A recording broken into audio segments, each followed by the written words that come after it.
पर्वाणि सन्ति प्रोक्तानि बहूनि श्रीजिनागमे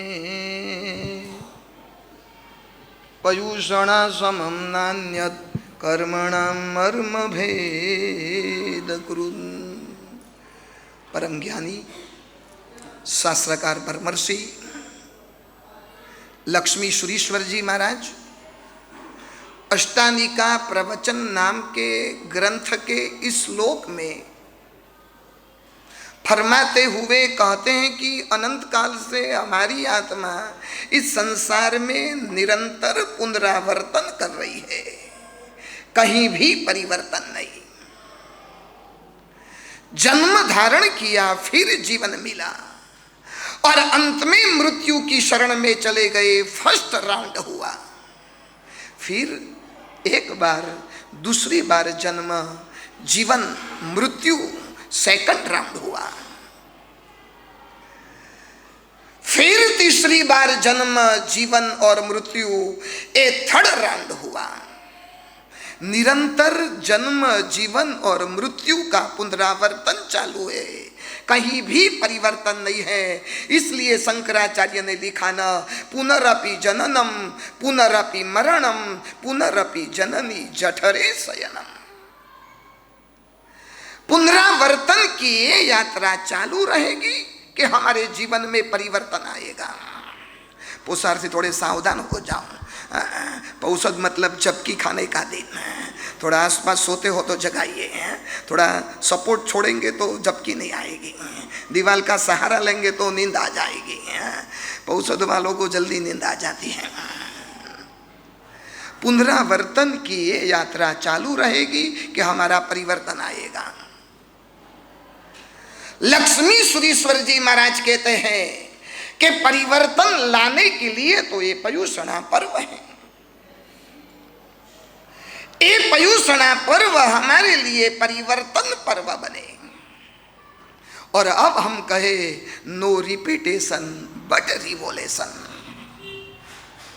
पयूषण पर्व को परिवर्तन पर्व बनाने के लिए 3 परिवर्तन लाना जरूरी है। सबसे पहले नंबर का परिवर्तन वो है भूमि परिवर्तन। भूमि मतलब स्थान परिवर्तन। यदि आपके पास अनुकूलता रही ना तो 8 दिन कोई प्राचीन तीर्थ में चले जाओ, परमात्मा के सानिध्य में 8 दिन 64 पूरी पौषद करो। या तो आप जिसको गुरु मानते हो उस गुरु भगवान के सानिध्य में चले जाओ। यदि आप अपने शहर में रहे, आपके फैमिली के बीच रहे ना, तो आराधना का आनंद नहीं आएगा। यदि आराधना का लुत्फ आपको उठाना हो ना, तो सबसे पहले भूमि परिवर्तन। और यदि अनुकूलता नहीं है बाहर जाने की, आपके शहर में हो, आपके घर में हो, आपके एरिया में हो ना, तो आज तक हमने क्या किया पता है? अधिकतर समय घर में व्यतीत किया। अब घर के बजाय मंदिर में चले जाओ। अधिकतर समय हमने दुकान में व्यतीत किया, अब दुकान के बजाय उपाश्रय में चले जाओ।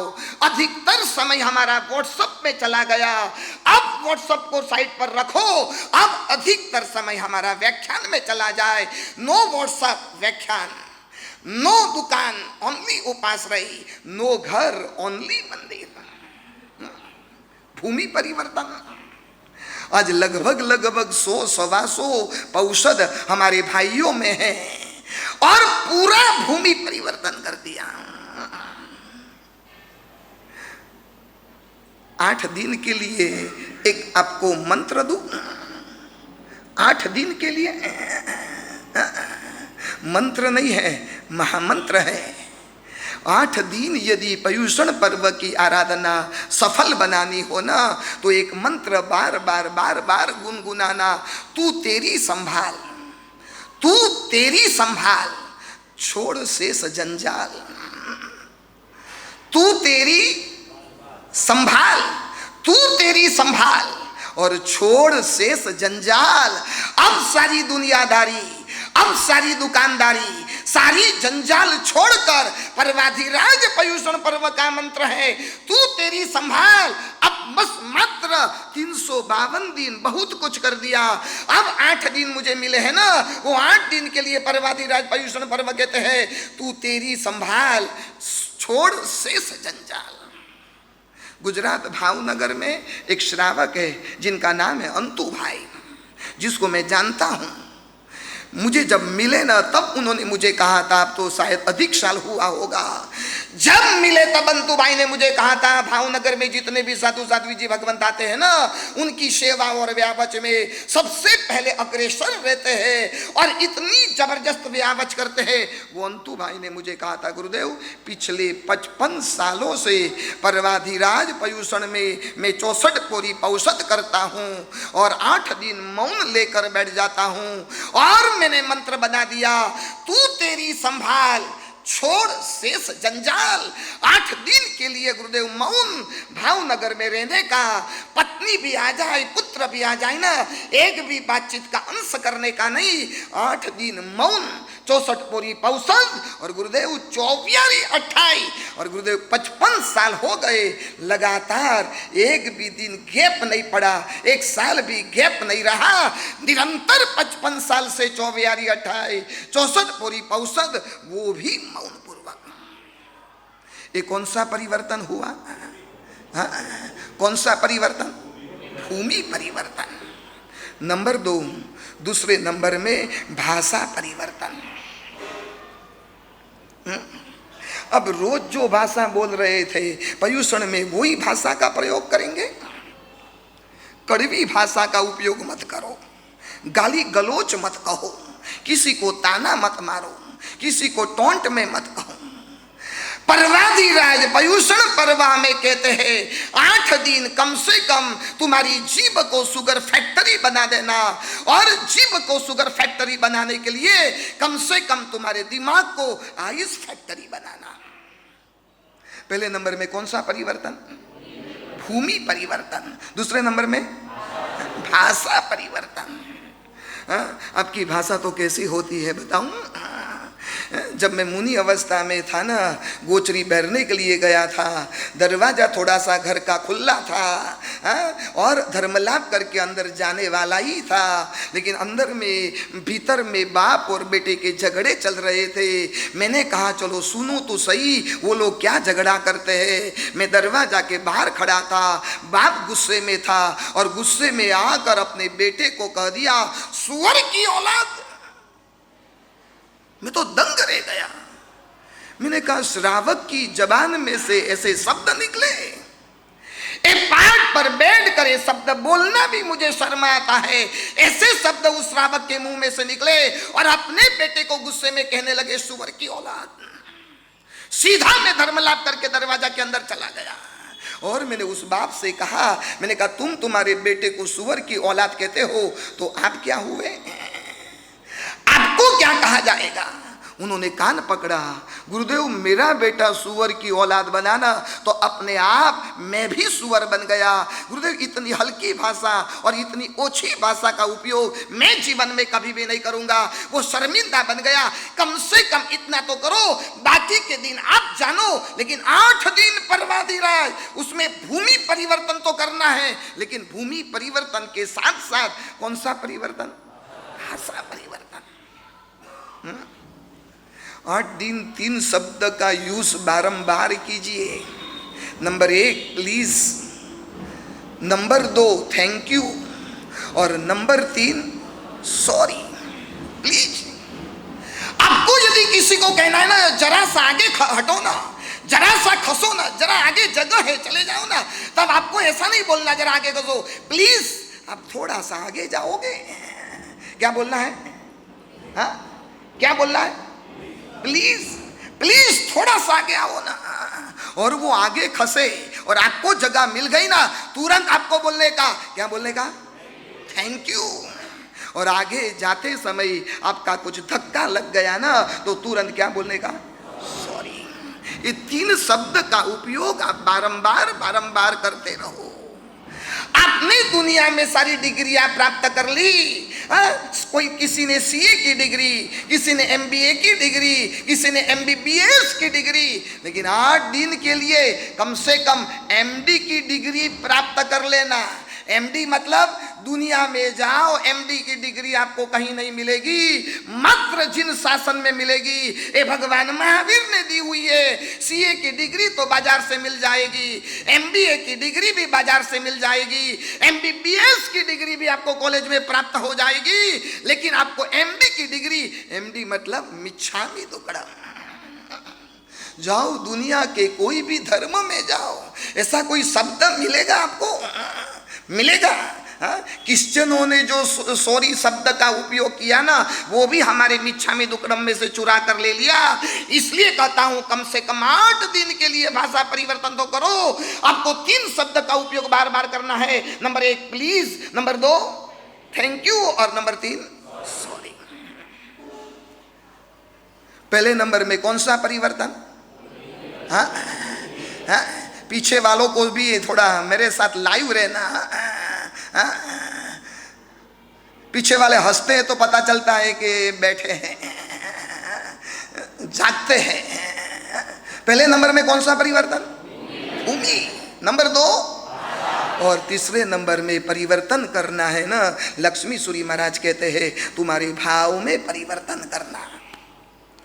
भूमि, भाषा और भाव में यदि बदलाव नहीं आया ना, तो पर्युषण की आराधना सफल नहीं होगी। आप कहेंगे गुरुदेव मैं 50 साल का हुआ, मैं 60 साल का हुआ, मैं 70 साल का हुआ, 80 साल गुरुदेव हो गए पर्युषण की आराधना करते करते, लेकिन ये पर्युषण की आराधना तब सफल होगी, तब मायने में रखी जाएगी, जब ये भूमि, भाषा और भाव में परिवर्तन।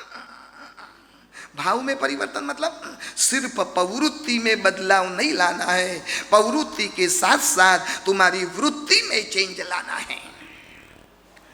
सामायिक प्रतिक्रमण, पौषध, पूजा, दान, तपस्या, आप जो भी करते हो ना, वो प्रवृत्ति में चेंज हुआ, लेकिन वृत्ति में कोई बदलाव आया? अपने सामायिक कर ली और 48 मिनट की सामायिक हो गई, वो प्रवृत्ति में चेंज हुआ, लेकिन आप कह सकते हो डंके की चोट पर गुरुदेव अब सामायिक करके खड़ा हुआ ना, 2 घंटा चाहे गुरुदेव कोई भी कुछ भी कोशिश करे, मुझे गुस्सा नहीं आएगा तो गुरुदेव नहीं आएगा।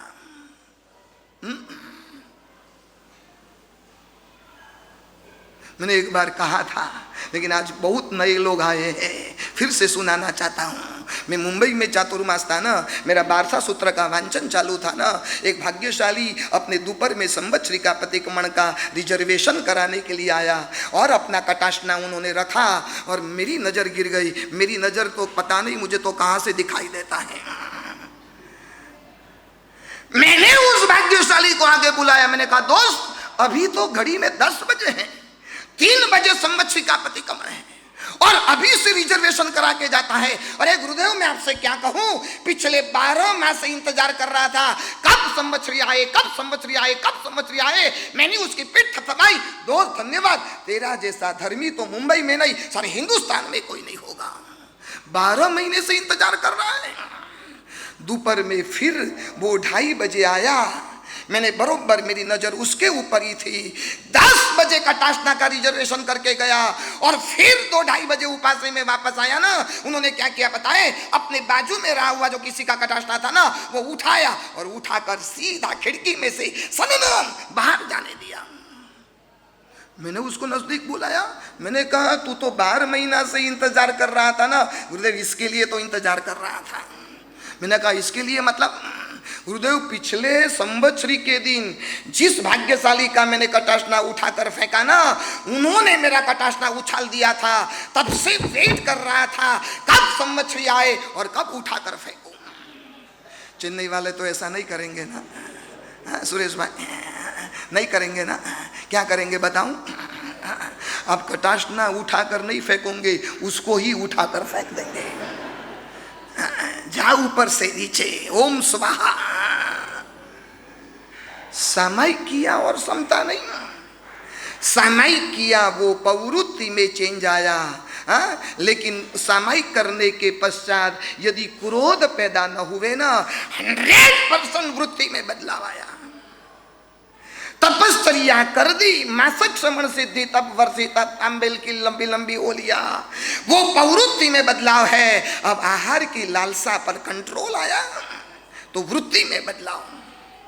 लाखों रुपया का डोनेशन आपने बोल दिया, आपको लगा कि पैसा हमारे लिए नरक का कारण है। इस संपत्ति पर यदि मूर्छा मेरी अटक गई ना, मैं अटैचमेंट करने लगा ना, मेरी मूर्छा खत्म हो जाए, ये वृत्ति में बदलाव। प्रवचन सुनना वो प्रवृत्ति में बदलाव है। प्रवचन सुनते सुनते तुम्हारे नेचर में परिवर्तन आवे ना, तो समझ लेना 100% वृत्ति में बदलाव हो गया। क्या करना है? पिछले पूरा 12 महीना देख लो ना, आज तक हमने प्रवृत्ति में चेंज किया, लेकिन लगभग देखो ना, हमारी वृत्ति में कोई परिवर्तन। सामायिक कर लिया, दुनिया जीत ली, समता का कोई ठिकाना नहीं है। दान कर लिया, बहुत मजा आई, लाखों रुपया की बोली बोल दी, लोगों ने वाह वाह कर दी और बहुत आनंद आ गया, लेकिन मूर्छा की ओर तुम्हारी नजर। तपश्चर्या कर दी, बड़े बड़े जुलूस निकल गए, सोने की गिनी मिल गई 2 ग्राम 3 ग्राम 5 ग्राम, और इतना मिलने के बावजूद आपको एकदम हम समझने लगे, अपने आप को धन्य समझने लगे, तपश्चर्या हो गई, लेकिन आहार संज्ञा पर कोई कंट्रोल।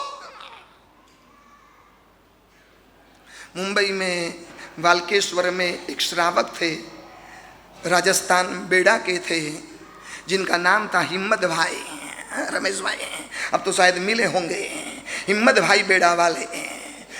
यदि हिंदुस्तान में टॉप 10 श्रावकों में यदि कोई मुझे नाम पूछे ना, तो सबसे पहला नाम हिम्मत भाई बेड़ा वाला का रखूं।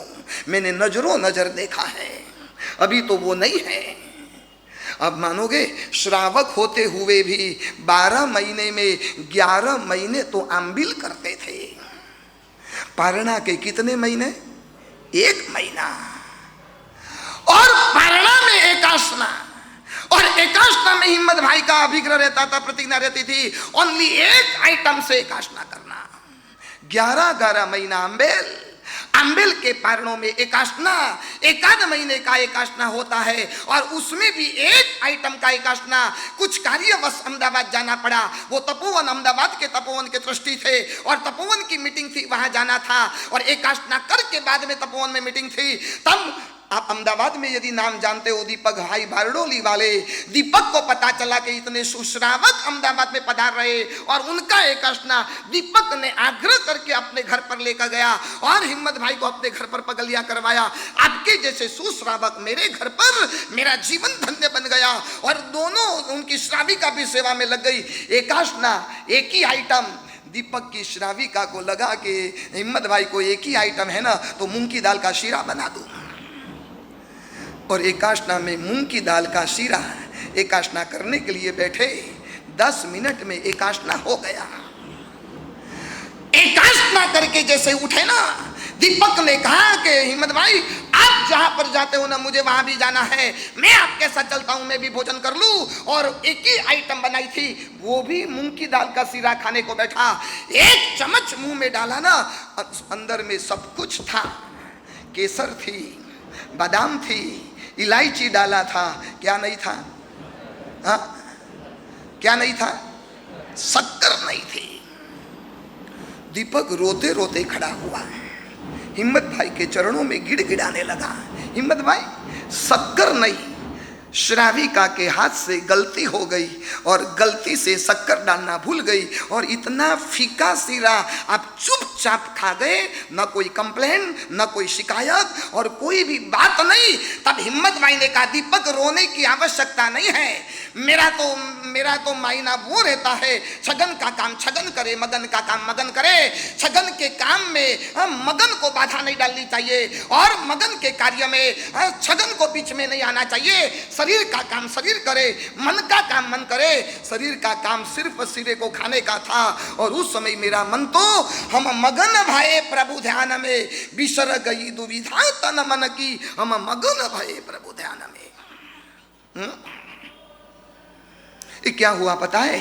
एक ही आइटम मूंग की दाल का शीरा बिना शक्कर का चुपचाप खा गए, न कोई कंप्लेन किया। इसको कहा जाता है सिर्फ प्रवृत्ति में चेंज नहीं हुआ, किसमें हुआ? वृत्ति में बदलाव। थोड़ा ऑब्जर्वेशन करो ना, हम कहाँ हैं, हम कहाँ पर? 12 मास से सामायिक करते, प्रतिक्रमण करते, पूजा करते, प्रवचन सुनते, तपश्चर्या करते, दान करते, सब कुछ करने के बावजूद भी हमारे मन में कोई वृत्ति में बदलाव नहीं। पर्युषण पर्व तब सफल होगा, नंबर 1, पहले नंबर में किस में परिवर्तन? भूमि। नंबर 2 भाषा, और नंबर 3 और इस वृत्ति में परिवर्तन करने के लिए लक्ष्मी सुरेश्वर जी महाराज ने पर्वाधिराज के 5 कर्तव्य हमारे समक्ष पेश किए हैं। आप प्रतिवर्ष 5 कर्तव्य का श्रवण करते हो। पर्वाधिराज आता है, एक श्रावक श्राविका की भूमिका होती है कि मैं हमारी प्रवर्तन करूं, नंबर 1, नंबर 2 साधर्मिक वात्सल्य करूं, नंबर 2, नंबर 3 सभी जीवों के साथ क्षमापना कर दूं, नंबर 4 अठम तप की आराधना कर लूं, और नंबर 5 मेरे इर्द गिर्द रहे हुए जितने भी चैत्य है, जितने भी जिनालय है, उस सारे चैत्यों की परिपाटी कर दूं। हमारी प्रवर्तन, साधर्मिक भक्ति, क्षमापना, अठम तप और 5वें नंबर में चैत्य परिपाटी, ये 5 कर्तव्य हमारे सामने रख दिया। देखो पांचों का क्रम कितना जबरदस्त है। शुरुआत कहां से की आपको पता है? हमारी मतलब हो सके तो आपके आसपास, आपके शहर में, आपके एरिया में, आपके राज्य में, आपके देश में आप अहिंसा का साम्राज्य फैलाओ और चारों ओर हिंसा बंद कराओ। मतलब शुरुआत मैत्री से किया, मैत्री, और लास्ट कर्तव्य चैत्य परिपाटी, मतलब एंड स्टार्टिंग हुई मैत्री से और एंडिंग हुआ भक्ति से। 3 है, भक्ति, मैत्री और शुद्धि। हमारी प्रवर्तन और साधर्मिक वात्सल्य वो मैत्री का प्रतीक है, क्षमापना और अठम तप वो शुद्धि का प्रतीक है, और चैत्य परिपाटी वो भक्ति का प्रतीक है। जहाँ भक्ति, मैत्री और शुद्धि का संगम आता है ना, वहीं आराधना हमारी सफल होती है। मारी मतलब हिंसा और अमारी मतलब अहिंसा। अहिंसा का वर्तन शब्द नहीं लिखा, कौन सा शब्द लिखा? प्रवर्तन। वर्तन और प्रवर्तन में डिफरेंस आपको बताएं। हम खुद करें वो वर्तन है, लेकिन दूसरों के पास करवाए वो प्रवर्तन है। श्रावक तो 12 महीना अहिंसा का पालन करता है, 12 महीना उनके घर में सतत जैना, करुणा, दया, ये श्रावक के घर के शब्द होते हैं। कदम कदम पर जैना का पालन होता है, जगह जगह पर करुणा का दर्शन होता है। श्रावक श्राविका के दिलों में दया का वास होता है। दया तो हमारे जैन धर्म की कुल देवी है, और ये दया, करुणा, ये सारे शब्द हमारे जीवन में ओतप्रोत रहे हुए हैं। लेकिन 8 दिन क्या करना है? सिर्फ अहिंसा का वर्तन नहीं करना है, लेकिन अहिंसा का क्या करना है? प्रवर्तन करना है। चारों ओर हिंसा का साम्राज्य। हो सके तो सबसे पहले पूरे विश्व में से हिंसा बंद कराओ। दूसरे नंबर में आपके देश में से, आपके राष्ट्र में से हिंसा बंद कराओ। राष्ट्र में नहीं होता हो तो कम से कम देश, आपके राज्य में से नहीं होता हो तो कम से कम आपके एरिया में से, आपके शहर में से वो भी नहीं हो सकता हो तो कम से कम आपके घर में तो बंद कराओ। 8 दिन सच बोलिए, वॉशिंग मशीन बंद, 8 दिन टीवी बंद, हाँ या ना? 8 दिन कपड़ा धोना बंद, 8 दिन मोबाइल बंद। वहां अटक गए। मोबाइल भी हिंसा है, मानसिक हिंसा है। कोई शारीरिक हिंसा होती, कोई वाचिक हिंसा होती, कोई मानसिक हिंसा होती है, ये मेंटली हिंसा है। आप मोबाइल मोबाइल पर जो दृश्य देखते हो कम से कम इतना तो कर दो और हमें इतना तो कर दो गुरुदेव। 365 दिन में से 8 दिन तो मोबाइल का हम त्याग कर देवे। 28 करना आसान है, 28 करना आसान है, लेकिन मासक क्षमण। रमेश भाई इस वक्त ऐसा करो, वो 28 वालों का बहुमान करो जो जिन्होंने 28 के साथ मोबाइल का त्याग किया हो ना, उसका ही वरघोड़ा निकलेगा, उसका ही बहुमान होगा। जिन्होंने मोबाइल का यूज किया हो ना, उसकी 28 नहीं गिनी जाएगी। बोलो नया प्रयोग शुरू करना है। चेन्नई में से 8 दिन मोबाइल का त्याग नहीं, कम से कम कंप्लीट मोबाइल नहीं छोड़ो तो व्हाट्सएप तो छोड़ो, कम से कम सीरियल तो छोड़ो, कम से कम गेम खेलना तो बंद करो। कहां परिवर्तन? लक्ष्मी सुरेश्वर जी महाराज कहते हैं 5 कर्तव्य तो बाद में है, लेकिन इस मनुष्य जन्म का यदि सबसे पहला कर्तव्य हो ना तो वो है, यदि आपकी ताकत हो ना तो आप संयम जीवन के मार्ग पर निकलो और छोटी आयु में या तो बड़ी उम्र में आप साधु बनकर अपना सबसे बड़ा पहला कर्तव्य निभाओ। सबसे पहला कर्तव्य साधु बनो। उत्तराध्ययन सूत्र में भगवान महावीर ने कहा युद्धारियम खलु दुर्लभम। तिलक आपको हर गति में मिलेगा, लेकिन तलवार तो मात्र मानव जीवन की मोनोपोली है। तिलक दैट मीन सम्यक दर्शन, 7वीं नरक में भी सम्यक दर्शन प्राप्त होगा, लेकिन तलवार मतलब चारित्र है। चारित्र जीवन की प्राप्ति इस मनुष्य जन्म के अलावा और कहीं प्राप्त होने वाली नहीं है। एक आदमी अपने मित्र को मिलने के लिए उसके घर पर गया। सुबह सुबह का समय, मित्र उपस्थित नहीं था। उसकी पत्नी से पूछा कहां गया मेरा फ्रेंड? अरे वो तो सुबह से ही बाहर चले गए यार, मैं उसको मिलने के लिए आया और मुझे मिला नहीं। ठीक है, फिर वापस कभी आऊंगा। तब उसकी पत्नी ने कहा यदि आए हो तो कम से कम पानी पीकर तो जाओ। उसको पानी पिलाया। दूसरे दिन मिलने को गया तो भी मित्र मौजूद नहीं था। तब उसकी पत्नी ने कहा अरे कम से कम मेरे घर पर आपके मित्र को मिलने के लिए आए हो ना, मित्र को कैसा लगेगा? आप कल पानी पीकर गए तो आज कम से कम चाय पीकर तो जाओ। कल पानी पिलाया तो आज चाय पिलाई। तीसरे दिन मिलने को गया ना तो भी मित्र मौजूद नहीं, और धर्मपत्नी ने कहा कि आज कम से कम नाश्ता करके तो जाओ, उपमा पोहा सब कुछ रेडी है, आप बैठ जाओ, आपको नाश्ता करा लूं। और पेट भर कर उन्होंने नाश्ता किया। तब उस मित्र ने सोचा सुबह सुबह में जाता हूं, वो मिलता नहीं है, अब दोपहर के समय में जाऊं। और 12-1 बजे जब उसके घर पर पहुंचा तो भी मित्र नहीं था।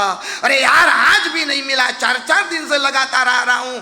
तब उसकी पत्नी ने कहा ठीक है, एक बार चाय पीकर गए, एक बार पानी पीकर गए, एक बार नाश्ता करके गए, तो आप क्या करके जाओ? भोजन, पेट भर के भोजन किया। भोजन करके बाहर निकला ना, रास्ते पर आया ना, सामने मित्र मिला। तब उस आदमी ने कहा यार 4 दिन से तेरे घर पर जाता हूं लेकिन मुझे तू नहीं मिला। तब उसके मित्र ने कहा भले मैं नहीं मिला, लेकिन तुझे पानी, चाय, नाश्ता और भोजन तो मिला ना। तब उस मित्र ने कहा कि दोस्त मैं चाय पानी नाश्ता भोजन करने के लिए तेरे घर पर नहीं जाता था, वो तो मेरे घर पर भी मुझे मिलता था। मैं तुझे मिलने के लिए जाता था और तेरा मिलना नहीं हुआ ना, मेरा धक्का निष्फल गया, मेरा धक्का सफल नहीं रहा। तुझे मिलने के लिए गया था। अभी सच बताइए, वो अपने मित्र को मिलने के लिए जाता था, मित्र नहीं मिला, चाय पानी नाश्ता और भोजन मिला। उसका चक्कर सफल हुई कि निष्फल हुई? सफल या निष्फल? निष्फल हुई ना। ज्ञानी भगवंत हमें यही कहते हैं, तू मनुष्य जन्म में आया है और मनुष्य जन्म पाकर यहाँ तूने बंगला बनाया, गाड़ी खरीद ली, ब्यूटीफुल पत्नी मिल गई, 2 बेटे बेटी आपको मिल गए, पूरा घर संसार परिवार तूने बसा दिया, समाज में गुडविल और इज्जत मिल गई और अद्भुत सब कुछ कुछ मिल गया, लेकिन यहाँ आने के बाद इस मनुष्य जन्म में यदि चारित्र नहीं मिला ना, तो मनुष्य जन्म का तेरा धक्का सफल नहीं होगा। कैसा होगा? निष्फल होगा। क्या लगता है? क्या लगता है? हम सच बताइए, आपको सुबह सुबह में 2 सपने आए। पहला सपना आया कि बस नवंबर में चौमासा के बाद तुरंत मेरी दीक्षा हो गई। नान लगाई थी, गुरु भगवंत ने रजोरण दिया और मेरा मुहूर्त निकला और मेरी दीक्षा हो गई। और फिर दूसरा सपना आया कि मैं चेन्नई का सबसे बड़ा अबजपति बन गया, ढेर सारे पैसे मुझे मिल गए, इतने सारे पैसे, चेन्नई के जितने अमीर लोग हैं उसमें सबसे बड़ा पहला नाम मेरा लिखा जाएगा, इतने पैसे मुझे मिल गए। एक सपना आया कि सपने में आपने दीक्षा ली, और दूसरा सपना आया कि दूसरे सपने में आप अबजपति बन गए। सच बताइए, अब कौन सा सपना सही बनाने के लिए आप प्रयास करेंगे? हाँ, पहला वाला कि दूसरा वाला? हाँ हाँ, समझ कर बोलना। हाँ, पहला वाला कि दूसरा वाला? हाँ, हम सच बताइए, सपना आने के बाद सीधा मेरे पास आराधना भवन में आ जाएंगे, गुरुदेव मेरा सपना है कि नवंबर में मेरा दीक्षा का मुहूर्त निकला, बस गुरुदेव आज ही प्रवचन में मेरा मुहूर्त निकाल दो। हाँ, आप आएंगे? अरे क्या कहूँ आपसे, मेरा मुंबई में माटुंगा में चातुर्मास था ना, एक छोटा सा लड़का मेरे पास आया और मुझे कहने लगा, गुरुदेव आप प्रवचन में सभी को प्रश्न पूछते हो ना, मैं आपको एक प्रश्न पूछूं? मैंने कहा दोस्त पूछना, मेरे पास तो हर प्रश्न का आंसर मिलेगा, मेरे पास ऐसा कोई नहीं है, तू कुछ भी पूछ, मैं आंसर देने को राजी हूं। उन्होंने मुझे पूछा, गुरुदेव एक हाथी था, हाथी के सामने 3 केले रखे, 3, और हाथी 2 केला खा गया, तीसरा केला नहीं खाया। क्यों नहीं खाया? हाथी 2 केले, 3 केले, 2 खा गया, कितना बाकी रहा? 1 केला बाकी रहा, 2 खाया, 1 नहीं खाया। क्यों? मैंने कहा हाथी का पेट भर गया होगा। अरे गुरुदेव, हाथी का तो इतना बड़ा पेट होता है ना, पूरी केले की लारी वो तो खा जाए, इतना बड़ा पेट हाथी का होता है, 2 केले में थोड़ी पेट भर जाता है। फिर मैंने कहा कि हाथी को सर्दी हुई होगी। गुरुदेव इतनी मोटी चमड़ी और हाथी को थोड़ी सर्दी हो सकती है, सर्दी जुकाम तो हमारे जैसे इंसान को आते, इतना मोटा हाथी और उसको सर्दी जुकाम थोड़ी हो सकता है। मैं 2-4 जवाब दिए, लेकिन सारे रॉन्ग हुए, सारे रॉन्ग। फिर मैंने कहा दोस्त इसका आंसर मेरे पास नहीं है, अब तू ही बता दे। गुरुदेव मैं बताता हूं, लेकिन जब प्रवचन में कहो ना तब कहना कि आंसर मुझे नहीं आया था। मैंने कहा दोस्त कहूंगा तो बताओ तो सही। गुरुदेव 2 केला खाया, तीसरा नहीं खाया, इसलिए कि तीसरा जो केला था ना वो प्लास्टिक का था, इसलिए उन्होंने हाथ नहीं लगाया। मैंने कहा दोस्त ये तो बरोबर है, प्लास्टिक का केला होता तो हाथी कैसे खाएगा, 2 खा गया। फिर उन्होंने कहा गुरुदेव दूसरा प्रश्न पूछूं? मैंने कहा पूछ, लेकिन आंसर तुझे ही देना है, मुझे नहीं आएगा। गुरुदेव वैसा ही हाथी था और हाथी के सामने 3 केले रखे, 3 केले, हाथी ने एक भी केले को हाथ नहीं लगाया, एक भी केला नहीं। उसमें तो 2 केले खाए, 1 नहीं खाया, प्लास्टिक का था, लेकिन हाथी ने तो 3 में से 1 भी केले को हाथ नहीं लगाया। तुरंत मैंने कहा दोस्त वो तीनों केले प्लास्टिक के थे। गुरुदेव यू आर रॉन्ग, केले प्लास्टिक के नहीं थे, वो हाथी प्लास्टिक का था, वो हाथी प्लास्टिक का था।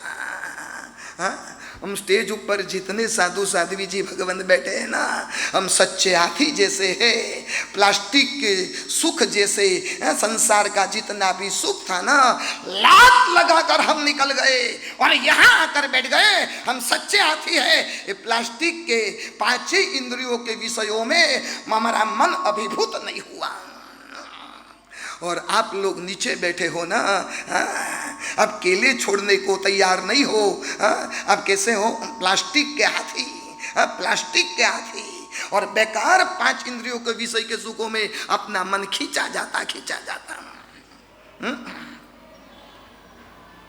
पहला कर्तव्य साधु बनो। यदि तुम्हारे परिवार में से कोई आत्मा, आपकी कोई संतान चरित्र के मार्ग पर जाने का पसंद करे ना, गलती से भी कभी अंतराई मत करना। उनको कह देना, बेटा इस संसार के सुख में कुछ मजा नहीं है, सारा संसार छान मारा, संसार का एक एक चप्पे चप्पा देख लिया, जिंदगी के 25 साल 50 साल 60 साल गुजर गए, कुछ नहीं मिला, कुछ नहीं मिला। एक गरीब के घर पर चोर आया, रात का समय, गरीब जग गया, चोर डर गया, मालिक जाग रहा है। गरीब के घर में चोरी करना आसान है, लेकिन गरीब के घर में क्या मिले? आधा घंटों तक खोजबीन करते रहा, लेकिन उस चोर को कुछ नहीं मिला। और जब गरीब की नींद खुली ना, तब वो घबरा गया। तब गरीब ने कहा, घबराने की आवश्यकता नहीं है। उस गरीब ने कहा, 30 साल से इस घर में रहता हूं, मुझे कुछ भी नहीं मिला, यदि तुझे कुछ मिले ना तो आधा हिस्सा मेरा रखना। आप कितने सालों से घर में रहते हो? कुछ मिला आपको? कुछ मिला? मनुष्य जन्म पाया, जैन धर्म की प्राप्ति हो गई, इतने अद्भुत संस्कार आपको मिलने के बावजूद भी चारित्र का कोई भाव नहीं। लक्ष्मी सूरी महाराज कहते हैं, सबसे पहला कर्तव्य साधु बनो। और वो यदि ताकत नहीं हो ना, तो परमाधिराज को सफल करने के लिए ये 5 कर्तव्य और वार्षिक 11 कर्तव्य, ये 3 दिन प्रवचन उसके ऊपर रहेगा। नंबर 1 हमारी प्रवर्तन, नंबर 2 साधर्मिक भक्ति, नंबर 3 क्षमापना, नंबर 4 अठम तप और नंबर 5 चैत्य परिपाटी। हमारी का प्रवर्तन कौन कर सकता है? इस जगत में 4 प्रकार की भूमिका होती है, 4 प्रकार के जीव है। नंबर 1, पहले नंबर के जीव नर राक्षस जैसे है। नर राक्षस, कभी राक्षस आपने देखा? मनुष्य के चोले में राक्षस की भूमिका, और इनका सूत्र होता है die and kill, die and kill. हम खुद मरे, हम खुद मरे और दुनिया को मारे। अभी पाकिस्तान के जनरल मुनीर ने अमेरिका में जाकर हिंदुस्तान को धमकी नहीं दिया कि हम तो डूबेंगे सनम, आधी दुनिया को लेकर डूबेंगे और हिंदुस्तान के ऊपर परमाणु बम फेंककर सारे हिंदुस्तान को तबाह कर देंगे, साथ साथ हम भी खत्म हो जाएंगे।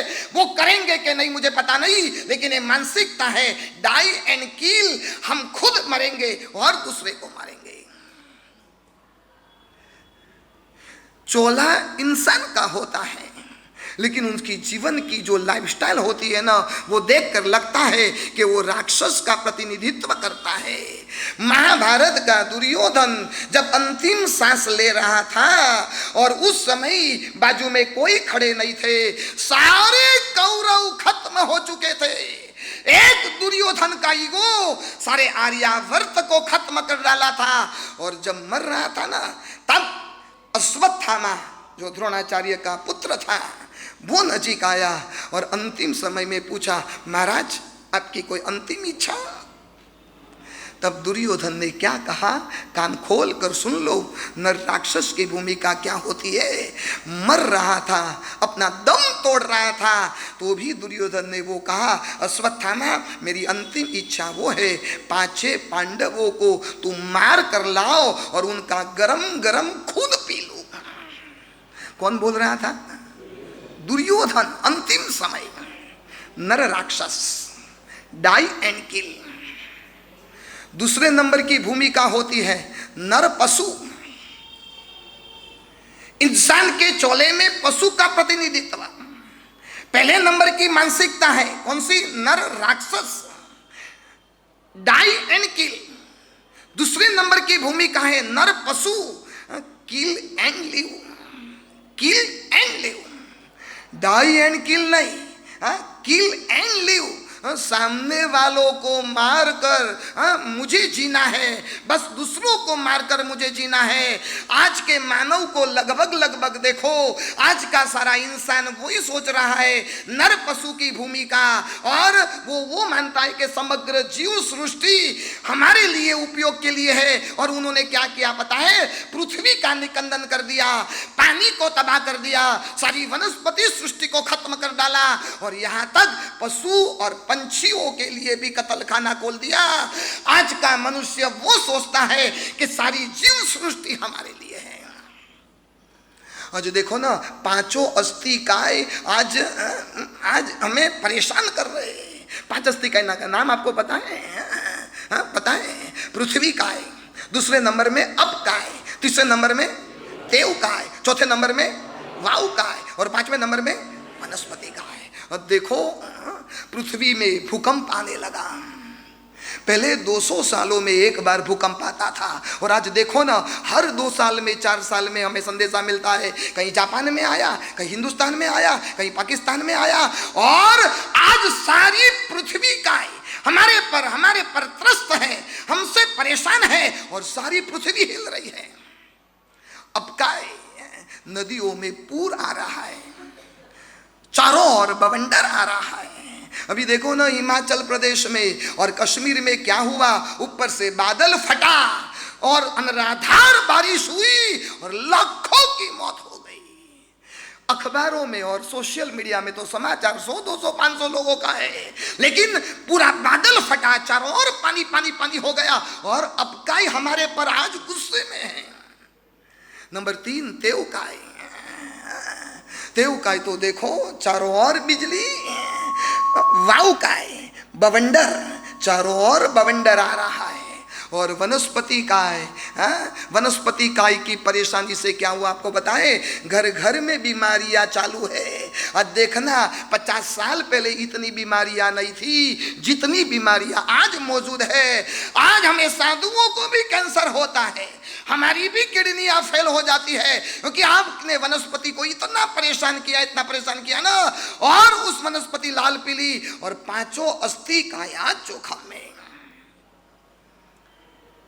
पृथ्वी को इतना खोदा, भूकंप आया, नदी पर जाकर बांध दिया, और बहती हुई नदी को बंद कर दिया, और नदी का प्रकोप देख लो, वनस्पति को काटने लगे। और 3 हिंसाएं इतनी जबरदस्त हो रही है। आज हमारी की बात करनी है, लेकिन अहिंसा की बात करने से पूर्व साथ साथ हिंसा की तो बात करूं ना। हमारे पूज्यपाद पन्यास प्रवर चंद्रशेखर विजय जी महाराज ने अपने एक पुस्तक में 12 प्रकार की हिंसा बताई। पूरा विश्व 12 हिंसाओं से घिरा हुआ है। उसमें से मैं मुख्य आपको 3 हिंसा बताता हूं। नंबर 1, सबसे पहले नंबर की हिंसा है पशु हिंसा। आपको पता है, अभी 15वीं अगस्त गई ना, देश को आज़ादी को कितने साल हुए? 70, अभी 79 हुआ था ना। अमृत महोत्सव तो गया। नरेंद्र मोदी जी ने लाल किले के मैदान पर जाकर 79वें देश के आज़ादी के पर्व के दिन भाषण दिया। लेकिन आपको पता है, देश ने तरक्की की, देश ने विकास किया। किसमें किया? जब देश आज़ाद नहीं हुआ था 79 ईयर्स पूर्व, तब हमारे हिंदुस्तान में, हमारे भारत में सिर्फ 300 पंजीकृत कत्लखाने थे। कितने? 300। और आज 79 ईयर्स में देश ने विकास किया, और कितने कत्लखाने इस देश में आपको बताएं? 3600 बुचड़ खाने हमारे देश में खुल गए। जो देश भगवान महावीर का था, जो देश गौतम बुद्ध का था, जो देश महात्मा गांधी का था, जो देश में वीर सावरकर हुए, जो देश में चंद्रशेखर आजाद हुए, जो देश में भगत सिंह हुए, जो देश में राजगुरु हुए, उस देश में ऋषि और कृषि की संस्कृति के लिए जिस देश की तारीफ होती थी, जिस देश में गंगा बहती है, जिस देश में गायों को घास खिलाया जाता है, जिस देश में कबूतर को चन खिलाया जाता है, उस देश में 3600 पंजीकृत बुचड़खाने, जहां लाखों गाय, लाखों भेंडे बकरियां और लाखों भैंसों की कत्ल हो रही है।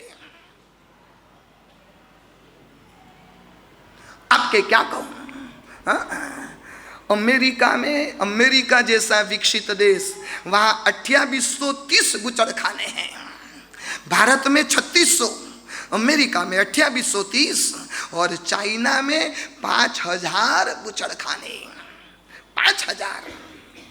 और विश्व का अंक कहता है, विश्व का अंक कहता है आज पूरे विश्व में 360 मिलियन जितना नॉनवेज खाया जाता है, 360 मिलियन। और आप जानकर हैरान हो जाओगे, रोज रोज पूरे वर्ल्ड में, पूरे विश्व में 9 लाख गायों की कत्ल होती है। कितने गाय? 9 लाख। यदि उनकी कतार लगाई जाए ना, लाइन से यदि बिठाया जाए ना, तो कम से कम 1800 किलोमीटर जितनी लंबी लाइन लगे। इतनी गायों की कत्ल हमारे वर्ल्ड में हो रही है। 202 जितना मिलियन चिकन काटा जाता है, 18 मिलियन जितने भेंडे बकरी को खत्म किया जाता है, और सुअर 3 मिलियन जैसे, और मछली का तो कोई हिसाब नहीं। चारों ओर मीट कंजप्शन इतना बढ़ गया, इतना बढ़ गया। अब दुनिया के पर्यावरण वाले कहते हैं यदि मीट कंजप्शन कम करना होगा ना, कम होगा ना, तो मीट प्रोडक्शन कम होगा, और मीट प्रोडक्शन कम होगा ना, तो मीट पाने के लिए पशुओं की कत्ल कम होगी।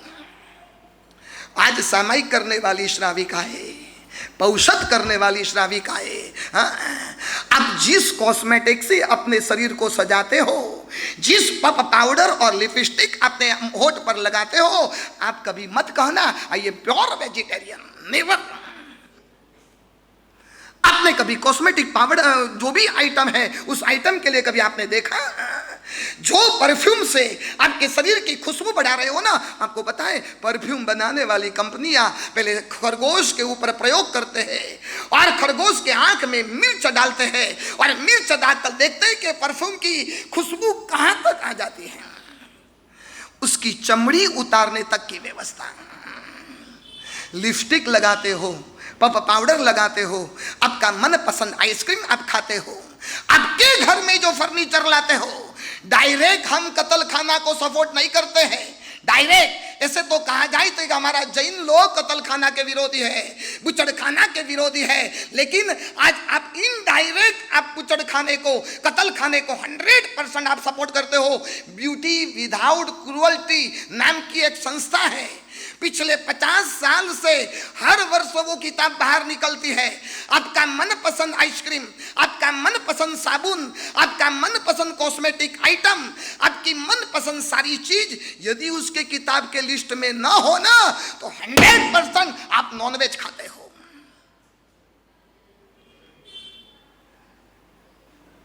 कहां पवित्र रहे?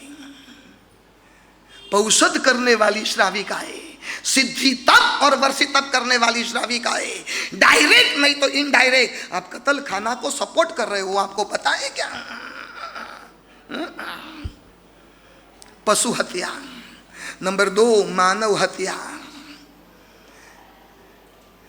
मैं हैदराबाद के अल कबीर कत्ल खाने की बात नहीं करता हूं, दिल्ली के ईदगाह कत्ल खाना की बात नहीं करता हूं, मुंबई का देवनार कत्ल खाना की बात नहीं करता हूं, लेकिन आपके घर में एक नया बुचड़ खाना, नया कत्ल खाना खुला है, जिसका नाम आपको पता है? न हो तो मैं बता दूं, उसका, उस बुचड़ खाने का नाम है एबॉर्शन। धीरे धीरे धीरे धीरे जैन समाज में एबॉर्शन का पाप इतना बढ़ गया, इतना बढ़ गया। गुरुदेव महंगाई है, एक बच्चा हो गया गुरुदेव, अब दूसरा बच्चा मुझे नहीं चाहिए। हम हमारी प्रवर्तन की बात करते हैं, लेकिन हमारे घर में कहां हमारी का प्रवर्तन है? वर्षितम करने वाली सास अपनी बहू से एडवाइस देती है, बेटा एक काम करना, एक बच्चा हो गया, तुझे तेरे पास समय का ना है, और शिक्षा इतनी महंगी हो गई, और इतनी महंगाई में दूसरा बच्चा एबॉर्शन करवा के खत्म करवा दे। और गुलाब अपने पेट में खिले उससे पहले उसको रौंदा जा रहा है। गर्भपात पाप एक है, हाँ? लेकिन हत्या 4 की है, 4 हत्याएं होती है। सबसे पहले जो हत्या होती है ना, हाँ, किसकी होती है पता है? अतिथि की हत्या है। पेट में जो बालक आया है वो आपका अतिथि है, माता पिता ने इनविटेशन देकर बुलाया हुआ है। माता पिता के इनविटेशन के बिना वो आने वाला नहीं है। और उस अतिथि को मारना ना, जिस देश में अतिथि देवो भव हम कहते थे, तो अतिथि को खत्म करना। दूसरे नंबर में अनाथ की हत्या है। पेट में रहा हुआ बालक अकेला है, अनाथ है, और उसको मारना। तीसरे नंबर में शरणागत है, आपकी शरण में आया है, शरण में आए हुए दुश्मन को भी बचाना है, आप उसको मारेंगे। और चौथे नंबर में आपकी संतान है, आपका खून है, और आप उसको खत्म करेंगे। इस सभा में जो श्राविका ने अबॉर्शन करवाया हो ना, चाहे खुशी से करवाया हो, चाहे मजबूरी से करवाया हो, चाहे हंसते हंसते करवाया हो, चाहे रोते रोते करवाया हो ना, एक बार गीतार्थ गुरु भगवान के पास जाकर रोती हुई आंखों से प्रायश्चित ले लेना। नहीं तो वो जो पाप उदय में आएगा ना, आपके आने वाले भवों में खुद के आंसू निकलेंगे, तो भी उस पाप का प्रायश्चित नहीं होगा। पशु हत्या, दूसरे नंबर में मानव हत्या, और तीसरे नंबर में संस्कार हत्या। ये तीसरी हिंसा है। घर घर में संस्कार विलुप्त हो गए। आजकल तुम्हारे कपड़े कैसे हैं मुझे बताओ ना, तुम्हारी लाइफस्टाइल कैसी है मुझे बताओ ना। हर जगह से संस्कार विलुप्त हो गए। ना भोजन में संस्कार, ना कपड़े में संस्कार, हर जगह संस्कार को तोड़ते रहे। ये नर पशु की भूमिका। नर राक्षस डाई एंड किल, नर पशु kill and live, kill and live. और तीसरे नंबर में नर की भूमिका, नर मतलब live in let live, live in let live मतलब जीवो और जीने दो। ये मनुष्य का कल्चर है।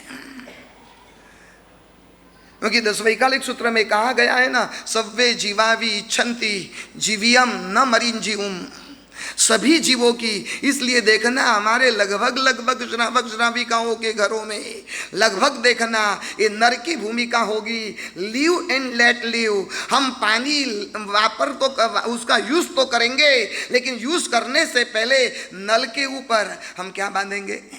गरनी। होता है कि नहीं होता है? स्टोव के बाजू में पुंजनी होती है नहीं होती हो ना, कोई भाग्यशाली को मैं कहता हूं, एक बार घर में पुंजनी की प्रभावना करवाना। स्टोव के बाजू में हमारे श्रावक के घर में पुंजनी होती है। श्राविका सुबह में चाय बनाने के लिए जब स्टोव चार्ट करती है ना, तब स्टोव को खोलकर सबसे पहला पुंज लेती है।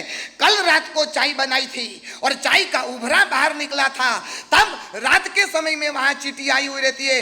एक बार स्टोव खोल कर देखना, हजारों चींटियों का वहां पर बसेरा होगा। और यदि आपने नहीं पुंजा और डायरेक्ट आपने चालू कर दिया ना, तो लाखों चींटियों की लाश गिर जाएगी। आपने सुना है ना, कुमारपाल महाराजा के पास 11 लाख घोड़े थे। कितने? 11 लाख घोड़े, लेकिन हर घोड़े पर पुंजनी थी। जब घोड़े सवार पुंजने के जब बैठता था ना घोड़े के ऊपर, तब पहले पुंजनी से क्या करता था? आपके कार में ऐसी कोई पुंजनी? आपके बाइक के ऊपर ऐसी कोई पुंजनी? क्या हमारे संस्कार थे? भिंडी की सब्जी खाने के लिए लेकर आए, लेकिन पता है हमें माँ हमें कहती थी, बेटा एक भिंडी की सब्जी जहाँ सामने वाले पेड़ के नीचे छोड़ कर आओ। हम पूछते थे क्यों छोड़ना?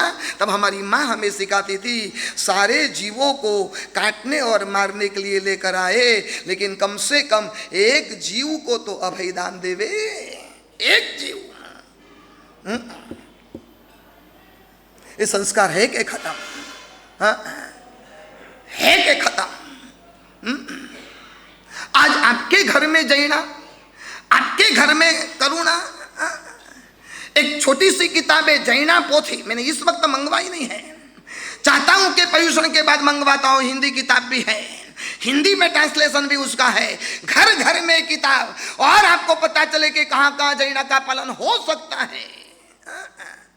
अभी तो यहाँ बारिश की मौसम नहीं है, लेकिन क्या होता है पता है, जब बारिश की मौसम शुरू होती है ना, और आपका घर का रास्ता, घर में आने का रास्ता उबड़ खाबड़ होता है, और वहाँ पर पानी की बूंद, पानी की धार जब गिरती है ना, वहाँ पर लील हो जाती, निगोद हो जाता है, और आप तो हजारों बार उसके पर पैर रख कर चले जाते हो।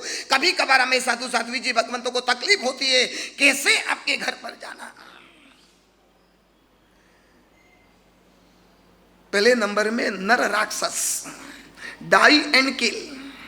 दूसरे नंबर में नर पशु, किल एंड लिव।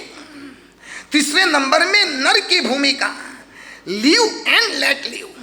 और चौथे नंबर की लास्ट भूमिका है नरोत्तम की भूमिका, और जिनका सूत्र है die but save, die but save. खुद को मारकर भी दूसरे को जिंदा रखना है। भले मैं मर जाऊं, मेरा प्राण का बलिदान हो जाए, लेकिन सामने वालों को कैसे भी करके मुझे जीवंत रखना है। आज याद करो कुमारपाल महाराजा को, 18 देश के मालिक, जिनके शासन में मार शब्द का भी प्रयोग नहीं होता था। जहां जहां 18 देश में साम्राज्य था ना, वहां चुस्त रूप में अहिंसा का पालन, वहां कट्टरता से वहां पर होता था। नया नया धर्म जब कुमारपाल पाया ना, तब उनकी कुलदेवी थी कंटकेश्वरी, और वंश परंपरा से रिवाज चल रहा था कि साल भर में एक बार कंटकेश्वरी को एक पशु का बलिदान देना। उनके सामने पशु को लेकर उसकी गर्दन काटना, और गरम गरम खून से उस कंटकेश्वरी की मूर्ति का अभिषेक करना, और वो मांस के टुकड़े कंटकेश्वरी के सामने खाना। कुमारपाल राजा बना, हेमचंद्राचार्य की महर, राजा बनने के बाद जैन बना, और इतनी बड़ी उम्र में जैन धर्म पाया ना, उसके नब्ज नब्ज में जीव दया और अहिंसा का पालन बसा हुआ था। कंटकेश्वरी ने कुमारपाल से कहा, कुमारपाल, कई सालों से अपनी परंपरा चल रही है, और मुझे एक पशु का बलिदान तुझे देना पड़ेगा। कुमारपाल ने कह दिया, आप तो देवी हो, आप जगदम्बा हो, आप जगत की माता हो, और जगत की माता विश्व के जीवों को मारने की बात करे या विश्व के जीवों को बचाने की बात करे। आप यदि सच में आप देवी हो, सच में आप वाकई में यदि जगदम्बा हो ना, तो इस जीवों के बलिदान देने की प्रथा और परंपरा में बंद करना चाहता हूं। कुमारपाल है, 18 देश का मालिक है। कंटकेश्वरी, कान खोलकर सुन लो, चाहे कुछ भी हो जाए, आप चाहेंगे उतना फल नैवेद्य में आपको धरूंगा, लेकिन जीव का बलिदान तो मेरे हाथ से कभी भी नहीं होगा। और क्या हुआ आपको बताएं, कंटकेश्वरी को गुस्सा आया, अपना त्रिशूल उठाया, और त्रिशूल उठाकर कुमारपाल के शीर के ऊपर मारा, और त्रिशूल के प्रभाव से पूरे शरीर में कोढ़ रोग पैदा हो गया, चारों ओर परस परस निकल रहा है। कुमारपाल ने सोचा, मैं अहिंसा का पालन करने के लिए गया और मुझे कोढ़ रोग पैदा हो गया, अब मैं बाहर जाऊंगा, दुनिया क्या कहेगी? दुनिया को अहिंसा धर्म पर भरोसा नहीं रहेगा, लोग कहेंगे हिंसा नहीं किया ना इसलिए बीमारी आई, और लोगों को हिंसा पर भरोसा बढ़ जाएगा। अब मुझे बाहर जाना तो अच्छा नहीं है। और कुमारपाल ने क्या कहा बताए, अपने राजमहल के एक कोने में आग लगाई, और आग में प्रवेश करने के लिए कुमारपाल ने कोशिश की। तब कुमारपाल का जैन मंत्री था वाघभट्ट। वाघभट्ट दौड़ा दौड़ा गया हेमचंद्राचार्य के पास, पूरी घटना का जिक्र किया।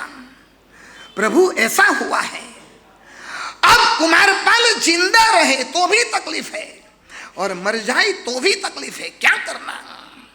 अब मानोगे, मंत्रित किया हुआ पानी हेमचंद्राचार्य ने दिया और वाग्भट मंत्री से कहा, ए पानी का छिड़काव कुमारपाल के ऊपर करना, सारा रोग गायब हो जाएगा। और हेमचंद्राचार्य ने दिया हुआ मंत्रित जल, उस जल का अभिषेक जब कुमारपाल के ऊपर किया ना, सारा कोढ़ रोग गायब हो गया। लेकिन कुमारपाल ने अपने जान के बलबूते पर भी हिंसा नहीं किया तो नहीं किया। 8 दिन के लिए क्या करोगे, क्या करोगे। हमारी प्रवर्तन आज हमारे विश्व की ताकत नहीं है। यहाँ साउथ में तो भयंकर हिंसा है। मैं तेलंगाना और आंध्र में से विहार करते करते आया ना, रास्ते में गाय और भैंस और सुअर के मुर्दे लटक रहे हैं और उस मछलियां को काट काट कर हम देख नहीं सकते थे, सुन्न हो जाते थे। उस रास्ते पे गुजरना पड़ता था। लेकिन हमारे बस की बात नहीं है कि कम से कम हम अहिंसा का पालन करवा सके, लेकिन कम से कम हमारे घर में ब्यूटी विदाउट क्रूअल्टी, एक बार किताब खोलकर बैठ जाना और आपकी मनपसंद आइटम यदि उसमें ना हो ना, तो कम से कम उस चीजों को त्याग करना। नहीं तो जाने अनजाने में आपके पेट में, आपके होठ में, आपके घर में ये नॉनवेज आइटम आ जाएगी। फिर आप कह नहीं पाएंगे आई एम प्योर वेजिटेरियन, हाँ मैं नॉनवेज नहीं खाता हूँ। आजकल वो बोल सके वैसी हमारी ताकत नहीं है। नर होता है या तो नरोत्तम होता है, वही हमारी का प्रवर्तन कर सकता है। हाँ, हम चाहे तो हम हमारी का प्रवर्तन करें, ये पहला कर्तव्य। बार हिंसाएं हमारे जीवन में है, कहीं स्वजन हिंसा है, बूढ़े माता पिता को घर में त्रास देते हो, परेशान करते हो, आपके पत्नी के ऊपर आप हाथ उठाते हो और पत्नी को भी गुस्से में आकर आप चाटा मार देते हो, घर घर की कहानी है। ये स्वजन हिंसा है। एक विचार हिंसा है, कई प्रकार की हिंसा है। कम से कम पशु हिंसा से बचे, मनुष्य हिंसा से बचे और तीसरे नंबर में हम संस्कार हिंसा से बचे। ये 3 हिंसा भी बंद हुई ना, तो भी हमारे वहाँ हमारी प्रवर्तन होगा। ये हमारी प्रवर्तन का विषय यहाँ पर रखता हूँ। फिर दूसरा कर्तव्य आएगा साधर्मिक वात्सल्य, जो मैं परसों लूँगा। तीसरा कर्तव्य आएगा क्षमापना। कल उस विषय पर मेरा स्पेशल प्रवचन बरोबर 9 बजे से 10:30 बजे तक, ये 1.5 घंटे में आपको बीच में आना नहीं है, बीच में से उठना नहीं है। दूसरा प्रवचन 10:30 बजे के बाद होगा। जिसकी 10:30 बजे तक बैठने की अनुकूलता हो तो कल का स्पेशल प्रवचन खास सुनना। 12 महीने में एक बार कल का मेरा प्रवचन होगा। और आज घर घर में आपके आसपास में देखो, देरानी जेठानी, सास बहू, भाई भाई, पति पत्नी, मित्र मित्र, ये सभी में अनबन है, बोलचाल बंद है। और 12 महीने में जो भी बैर विरोध पैदा किया है उनको तोड़ने का कल अवसर। कल का प्रवचन कोई भी न चुके। आपके आसपास जो भी रहते हैं, अभी जगह तो नहीं है, जो जगह है यही जगह है। नीचे भी स्किन रखी है, ऊपर भी स्किन रखी है, जहाँ जिसकी अनुकूलता रहे। कल ठीक मुझे 1.5 घंटा चाहिए, 9 से 10:30 बजे तक 1.5 घंटा ये प्रवचन कल का रहेगा। पर्वाधिराज का ये प्रथम दिन, पर्वाधिराज के प्रथम दिन का पर्युषण पर्व तो आएगा और 8 दिन में निकल भी जाएगा। लेकिन ये 3 परिवर्तन मायने में रखना। नंबर 1 भूमि परिवर्तन, नंबर 2 भाषा परिवर्तन, नंबर 3 भाव परिवर्तन।